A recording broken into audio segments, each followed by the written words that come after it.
Central జైల్లోనే CBI అధికారి మకాం వేశారు. వివేకా కేసులో ఇవాళ ఎవరిని విచారిస్తారోనన్న ఉత్కంఠ నెలకొంది. నిన్న పులివెందుల పోలీస్ స్టేషన్లో కిరణ్ యాదవ్ విచారణ జరిగింది. సునీల్ యాదవ్ సోదరుడు కిరణ్ యాదవ్ను 2 గంటలు ప్రశ్నించింది సిబిఐ. నిన్నటి విచారణకు అర్జున్ రెడ్డి గైర్హాజరయ్యారు. నేడు సిబిఐ విచారణకు అర్జున్ రెడ్డి హాజరు కానున్నాడు. ఇప్పటికే హైదరాబాద్లో కిరణ్ యాదవ్, అర్జున్ రెడ్డిలను సిబిఐ విచారించింది. సిబిఐ తదుపరి చర్యలపై జిల్లాలో చర్చ జరుగుతోంది. మా కరెస్పాండెంట్ సుధీర్ పూర్తి సమాచారం అందిస్తారు. సుధీర్, ఇవాళ సిబిఐ ఎటువంటి విచారణ జరపనుంది?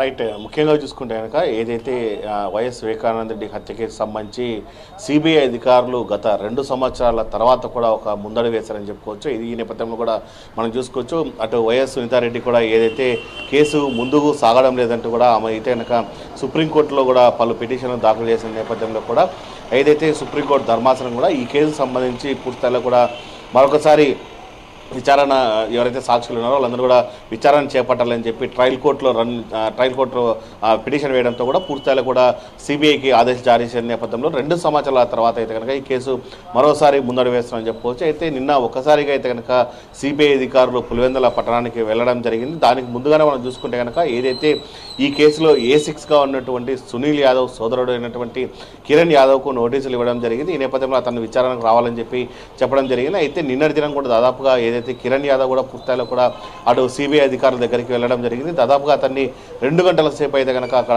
దాదాపుగా సిబిఐ అధికారి అయితే కనుక విచారించడం జరిగింది. అయితే ముఖ్యంగా చూసుకుంటే కనుక ఏదైతే వైఎస్ వివేకానంద రెడ్డి మరణించిన అనంతరం కూడా దాదాపుగా మహేంద్ర యాదవ్ అనే అతను, అలాగే మరోపక్క కిరణ్ యాదవ్, వీళ్ళిద్దరికీ సంబంధించినటువంటి ఏదైతే ఫోన్ కాల్ అంటే వాట్సాప్ కాల్ ఆధారంగా పూర్తిస్థాయిలో వీళ్ళిద్దరు ఏం మాట్లాడుకున్నారు ఏంటన్న దానిపైన అయితే కనుక పూర్తిస్థాయిలో సిబిఐ అధికారి అయితే కనుక ప్రశ్నించడం జరిగింది. అయితే దాని తర్వాత కూడా మరోపక్క అర్జున్ రెడ్డి కూడా నోటీసులు జారీ చేయడం జరిగింది. ఈ అర్జున్ రెడ్డి అయితే కనుక పూర్తిస్థాయిలో కూడా వైఎస్ కుటుంబానికి అత్యంత సన్నిహితుడు. ఇతను కూడా పూర్తిస్థాయిలో కూడా నిన్నటి విచారణ కూడా గాయహాజరైన పరిస్థితి ఉంది.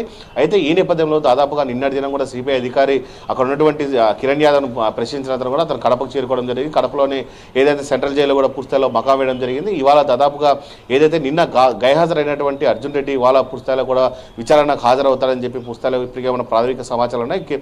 మరోపక్క అర్జున్ రెడ్డితో కూడా పూర్తిస్థాయిలో అతను కాకుండా ఇంకా కొంతమంది కూడా ఈరోజు విచారణకు వస్తారని చెప్పి పూర్తిస్థాయిలో కూడా పక్కాగా సమాచారం ఉన్న పరిస్థితి. అయితే ముఖ్యంగా అర్జున్ రెడ్డి కనుక విచారణకు హాజరైతే కనుక ఆయన ఎన్ని గంటల పాటు ప్రశ్నిస్తారు.